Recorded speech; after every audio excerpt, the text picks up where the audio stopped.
Media Network. I'm your host, Dan Dickau. Former player, it's been quite a while, darn near 20 years now. Currently follow college basketball in the Zags in a number of different ways and try to bring insight to the Gonzaga program through different viewpoints. Today's someone I'm really excited to hear about his experiences, not only playing against Gonzaga, but being a Gonzaga Bulldog. Currently playing in Britain professionally, Geno Crandall. Geno, how's your professional career going right now before we get into the Gonzaga stuff? Yeah, it's going good. Obviously strange time, across the world, everybody adjusting and adapting to kind of the new normal that's been in place. But outside of a few cancellations here of games, it's going as good as possible. Winning games out here, playing well. So no complaints on my end. Awesome. I know there's so many Gonzaga players that are now not only playing in the NBA, but having their careers lengthened by going overseas. Josh Perkins, Silas Mellison were guests on this podcast in the last few weeks. When you look at the things that you learned in your college career, not just at North Dakota, but also at Gonzaga, what were the kind of enduring traits that are allowing you now to have success that you learned early? I think especially at Gonzaga, just we're kind of taught to be students of the game. In a sense, we're taught a lot of information and able to soak up a lot of things, whether it's through scouting other teams or through Coach Few, just kind of throwing in sets on the fly.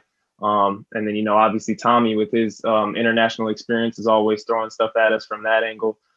So I think just that ability to be a student and to just soak up, basketball related information has really allowed myself and then obviously others to be successful. I was talking to Jeremy Jones actually, and he said something really similar to me when I asked him a really similar question. He said he just thinks being a student just makes the transition so easy from college to the pros, especially coming over here where the style might be a little different.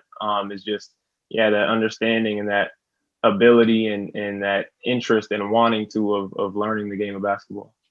Yeah, I couldn't agree more. Coach Few and Tommy, their scouting reports, their in-depth knowledge of the game, but then imparting that during practices and pregame walkthroughs at the college level is top of the list. And I've been on part of NBA programs that didn't cover things as in-depth as the Gonzaga program. So it's a great way to learn. And if you take that to heart, which it sounds like you and a lot of other guys did, you're getting a leg up on your pro career early on. Now you're, as we mentioned, over in Britain, in Europe right now playing. Have you had a chance to watch this year's team? And if so, what are your thoughts? Yeah, I got to check out a lot of the non-conference schedule with those midday games over there. Kind of work out good for us guys over here. I know a lot of the people were similar. I was on, in group chats and on phone calls watching the team, and myself included. I mean, everybody's just been amazed, kind of at how quickly they kind of gelled together, the unselfishness they play with. I think one thing that's really stuck out is kind of the quality of shots they get. I think they pass up, good ones for great ones all the time, and that's something you hear a lot of coaches talk about when you talk about really good teams is. What are the looks that you're getting? What do they look like? How do you get them? And I think, throughout the course of 40 minutes, I don't know if anybody in the country does as good a job at getting the shots they want consistently. And then obviously they have the skill level and the talent to knock them down and make them count. But just the unselfishness they play with, the discipline, how hard they play, everything really. I mean, there hasn't been a box that they haven't checked, in my opinion, early in the year. There's a couple of things that are really unique to me about your connection to the Gonzaga program. We're going to touch on the North Dakota to Gonzaga factor in a minute, but the Minneapolis area has become quietly a hotbed for really good basketball. You got the Jones brothers who went to Duke. You've got Jalen Suggs, who's a freshman at Gonzaga right now. Chet Holmgren is the number one player in the country. He's strongly considering Gonzaga. Did you know Jalen at all, and did you kind of put a positive word in his ear about Gonzaga during his recruitment? And then if you know Chet Holmgren, are you doing the same?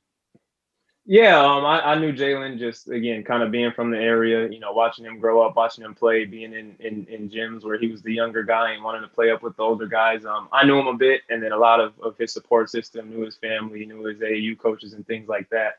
His AAU coach is actually a really good friend of my family. So I've been around Jalen, watched him grow. And there was definitely from the moment I heard that he was even interested a little bit I remember Coach Few and B Mike when I was there just asking me, what do you think about Jalen? Is he a guy that we should go after, or do you think he's going to want to go, go to one of those blue buds? I was like, no, Jalen kind of does things his way, and his inner circle has always kind of done things their way. I think they'd definitely be interested in, taking a route that's a little different than some of the traditional, crazy highly ranked guys. And then, you add in the success that Gonzaga has had, and they're kind of moving into that echelon anyways.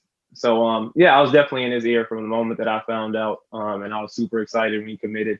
There was the whole, is he going to go pro? Is he going to go to college thing? And I was on him a little bit about that, and obviously understanding that he was going to do what was best for him. But any positive words I could put for him to come to GU and be a Zag, I did, and I'm super super proud and happy with the way it's worked out since, and I think all the coaches are happy and he's happy, so it's been awesome. Yeah, I've been really impressed with his ability as such a high recruit.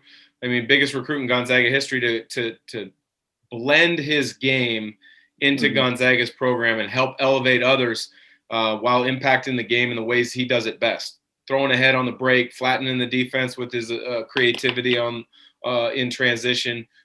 His competitive spirit, I think, has fit perfectly with Gonzaga. Now, you're a player who has seen Gonzaga in two different ways at the McCarthy Athletic Center. At North Dakota, you guys came in big-time underdogs. You competed like heck. You and I believe it was Quentin Hooker, a backcourt member of yours at North Dakota, gave Gonzaga all they could handle. And I think you put up 25-26 in a tight game. What do you remember most as an opposing player going into that arena and playing that night?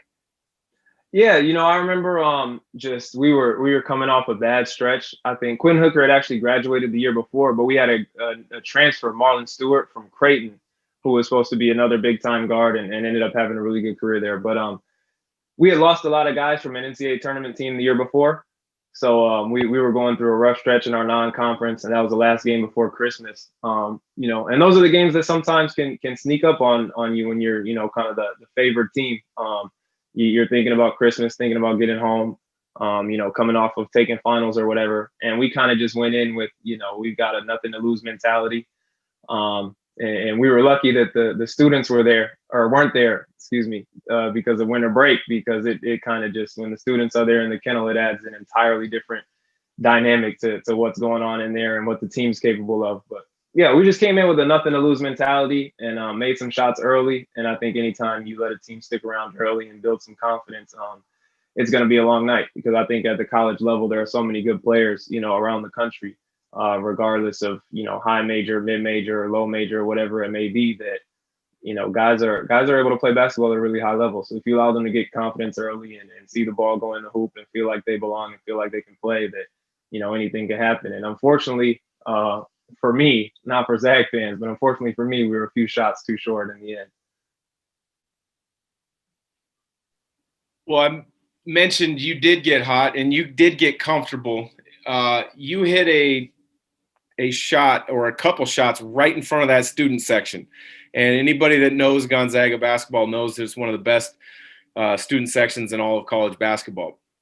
Do you remember any particular comments made or situations where maybe you had some back and forth with the students? Yeah, no, surprisingly not.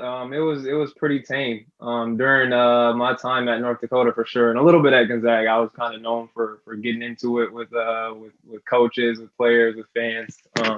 It was surprisingly tame that night, so I'm glad for that, because I didn't want to make any enemies now looking back, knowing that I would be there, in a few months.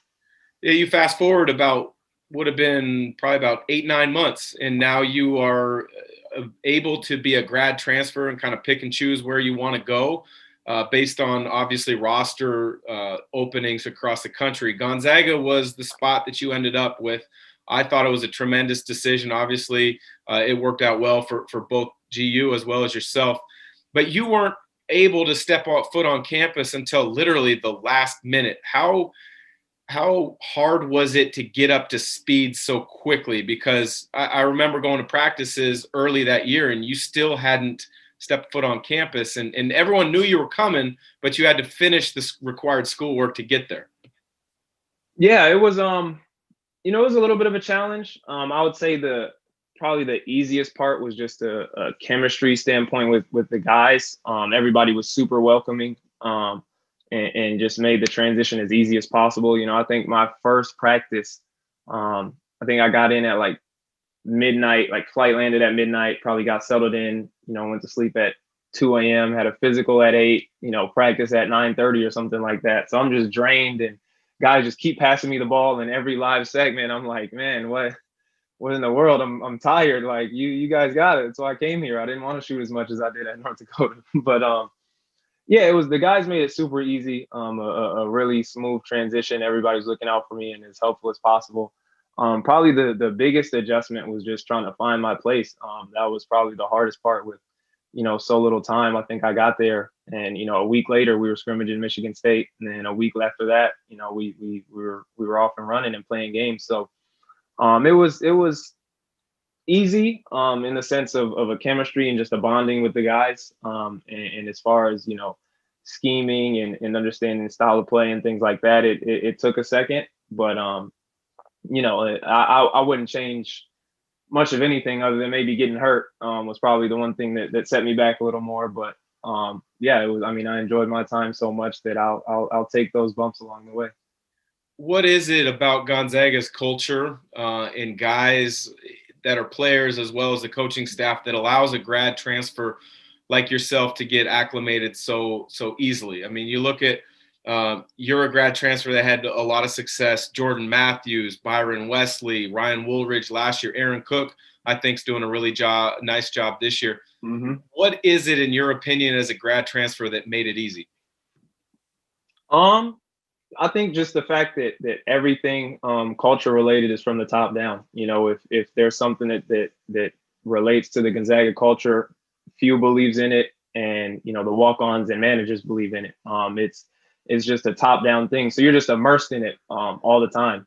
Everything culture related, whether it's helping a guy up on the ground, whether it's the next pass mentality, whether it's helping out on defense, whether it's being there helping out in the community and going to events and putting your best foot forward when you're meeting sponsors and donors and things like that. It's just you're just around it all the time, and every guy, again, from few down to the last guy that you would think about, everybody wants what's best for the next guy. Excuse me. Everybody thinks that their success is tied into your success, and it is, and it shows in the results that's a way of thinking and a style that works. Coach Few, you mentioned being at the top, and kind of his perspective trickles down to the rest of the program. He's a future Hall of Fame coach. Do you have any unique stories about Coach Few, whether it was him giving you a hard time about something or being sarcastic to someone else? Because everybody who's been around the program has different Mark Few stories that you just kind of shake your head and you just kind of laugh about it and you just walk away. I think personally for me, the funniest one probably is Coach Few would always just throw out comments about me just being really well spoken, really intelligent, just a smart guy, is he would like to say. He'd be like, yeah, you're just one of the smartest basketball guys, one of the smartest guys I've ever coached, ever been around. And we were for the first game of the NCAA tournament, we were playing Farley Dickinson, and they had a guy, I think Christian Edge was his name, I want to say, and he was shooting like high 40s, maybe 50% from three on the year. And we're scouting, we're going through walkthroughs, and he's like, anybody that goes under, that goes removed on a flare or a pin down or whatever, like, why would you do it? You got to be the dumbest guy in America. And sure enough, just the first play we're walking through, and Joel, when he was on the scout team, had a bad habit of like everybody's going like 50% and Joel's going like 80%, and so he kind of gets some separation because I'm thinking we're jogging, and I just go removed to try to get through the screen really fast. I don't fight over the top. I just go removed, and he catches it, and I'm there in time. He doesn't get the shot off, but just the fact that he was able to catch the ball that I went removed, Coach Few stopped practice, and he just like, well, everybody, there he is, the dumbest smart guy in America. And I'm just like, you know what? I'll take it. I just got to eat it. You just said 20 seconds ago not to go removed, and I go removed. So I just got to accept that one. But he was I mean, he was always just saying something. Yeah, it's just like the sarcastic. He's not a guy that's going to yell at you and make you feel bad, but he'll say some things, and you're just like, "Yep, I got it. I'm kind of bad for that one." That's a great story, and I can picture that perfectly because I've seen that. That's happened to me on plenty of occasions when I was a player back then. It was great to hear. So, Geno, I appreciate the time. Best of luck the rest of this season over in Britain, both individually as well as for your team, so that you can continue your career. Continue watching those Zag games. Be active on social media because I know you've got some great takes on this year's team when I've followed you. So thanks again for joining and best of luck. Yes, sir. Thank you for having me. I appreciate it a lot.